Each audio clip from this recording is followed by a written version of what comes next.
사랑하는 형제자매 여러분, 감사합니다. 저에게 큰 위로와 용기를 주신 많은 분들께 특별히 감사를 드립니다.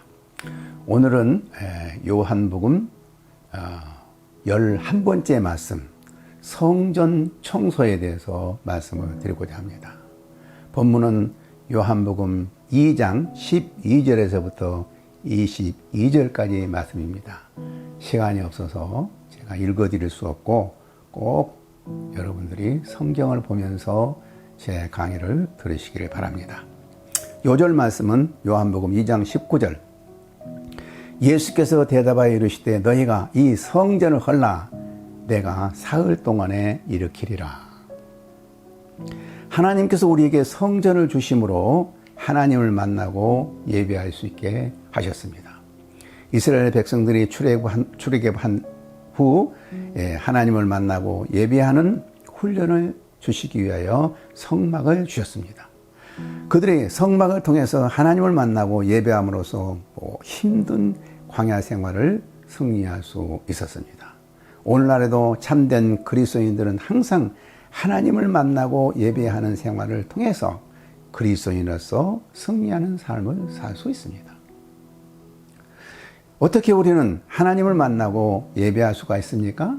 첫째로 성전인 우리 몸을 깨끗이 해야 되고, 둘째로 십자가에 죽으시고 부활하신 참 성전 되신 예수님을 깊이 마음에 모셔야 합니다. 첫째, 하나님의 성전인 우리의 몸을 깨끗이 해야만 합니다. 예수님이 유월절이 가까워 성전을 방문했을 때에 성전에서 소와 양과 비둘기 파는 사람들과 돈 바꾸는 사람들을 보시고 분노하셨습니다. 그리고 노끈으로 채찍을 만들어 그들을 성전에서 쫓아내셨습니다. 환전상의 책상을 엎어버렸습니다. 무엇이 예수님을 그렇게 노하시게 했을까요? 예수님은 나의 아버지 집과 장사하는 집을 대조해서 말씀하십니다. 내 아버지 집이 의미한 것은 하나님의 성전입니다. 성전은 하나님을 만나고 예배하며 기도하는 장소가 되어야 했습니다. 그래서 예수님은 성전을 만민이 기도하는 집이라고 말씀하십니다. 그러나 그들은 하나님에 대한 관심보다 돈 버는데 큰 관심을 가지고 있었습니다. 그들은 성전을 통하여 장사하고 있었습니다. 예수님은 제사를 위하여 양과 비둘기를 파는 것에 대하여 정죄하지 않았습니다. 예수님께서 노하신 것은 하나님을 예배하는 자들을 돕는 척 하면서 사실 그들은 온갖 돈 버는 일에만 열중하고 있었습니다. 25절에서 요한은 말합니다. 이는 그가 친히 사람의 속에 있는 것을 아셨음이니라. 예수님은 그들 마음속에 있는 탐심을 보신 것입니다. 성전은 거룩함을 사모하는 곳이 되어야 합니다. 성전이 하나님을 만나고 예배하는 것이 되지 못했을 때 예수님은 노하시고 성전을 깨끗게 하십니다. 성경은 우리 몸을 성령에 모시는 전이라고 하였습니다. 성전인 우리의 몸도 더러울 때는 깨끗이 청소되어야 합니다. 어떻게 우리 몸이 깨끗해야 됩니까? 첫째로 탐욕이 있다면 회개해야 합니다. 내 마음에 탐욕을 어떻게 알 수가 있는가? 탐욕이 있는 자의 특징은 하나님의 영광을 위한 삶보다도 자기중심적이고 이기적인 삶을 삽니다. 먹든지 마시든지 무엇을 하든지 하나님의 영광을 위하여 하라고 했는데 하나님의 영광을 위한 불타는 열심이 없습니다. 불의 병거라는 영화의 주인공은 에릭 랜들의 누이 동생이 오빠는 하나님의 일에는 관심이 없고 왜 달리기만 할까 하고 책망을 했죠. 그러자 에릭은 이렇게 대답했습니다. 하나님은 내가 열심히 달릴 때 기뻐하신다. 에릭은 달리면서도 하나님의 영광을 위하여 열심을 낸 것입니다. 우리가 탐욕을 위하여 살게 되면 참다운 노력과 열심이 나오지 않습니다. 그래서 우리가 무엇을 해도 열매가 없습니다. 공부를 해도 하나님의 영광을 위하여 공부한다면 아주 열심히 할 수 있습니다. 사업을 해도 우리가 하나님의 영광을 위하여 하면 아주 열심히 할 수 있습니다. 집안일을 해도 하나님의 영광을 위하여 하면 아주 열심히 즐겁게 할 수가 있습니다. 이기적이고 더러운 탐심을 위하여 살기 때문에 능력도 없고 기쁨도 없고 되는 일이 없습니다. 성전에서 양을 팔고 소를 팔고 비둘기를 팔고 또한 돈을 바꾸는 환정상들을 노하시며 쫓아내신 예수님을 생각해 보십시오. 그 예수님이 나의 마음을 들여다보시고 어떤 반응을 보실 것인가 생각해 보십시오. 너는 마음이 부패해 있고 탐욕적이고 자기만을 사랑하고 온갖 죄악된 생각으로 마음이 가득 차 있고 하나님을 위한 생각조차 하지 않고 살고 있구나 하고 예수님이 채찍질을 가하고 계신지는 아닌가 생각해 보십시오. 잠시 하나님의 눈으로 자신을 보라보십시오.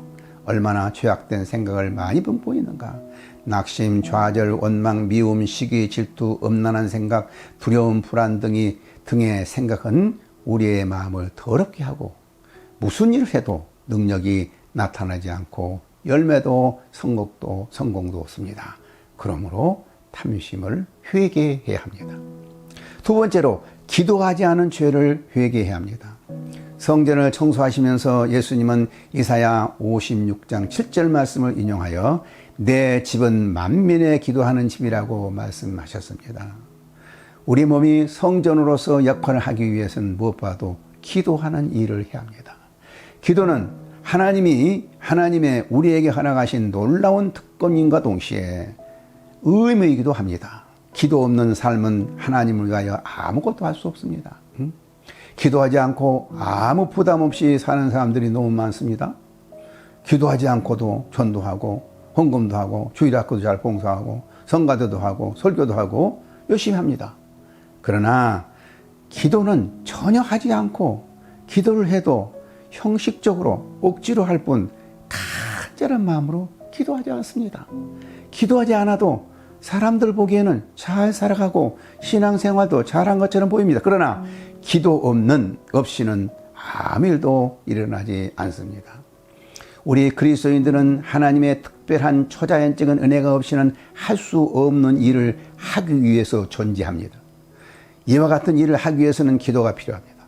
기도 없이 하는 일들은 자연인들이 할 수 있는 일은 할 수 있지만 하나님의 자녀로서의 하나님의 능력의 역사는 이룰 수가 없습니다. 그러므로 기도하지 않을 때 우리 주님은 우리에게 채찍을 휘두르십니다.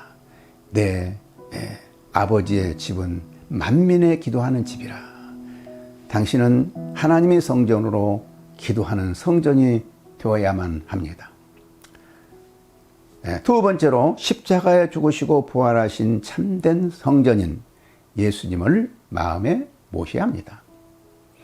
예수님이 성전을 청소하기 위하여 노끈으로 채찍을 만들어 놓으시고 그들을 쫓아내자 그들의 반응이 무엇이었습니까? 유대인들이 예수께 물었습니다. 내가 이렇게 책상을 엎고 분노를 하니 무슨 표적을 우리에게 보이겠으뇨? 종교 지도자는 왜 예수님이 이렇게 하신가에 대해서 알고 싶은 것이 아닙니다.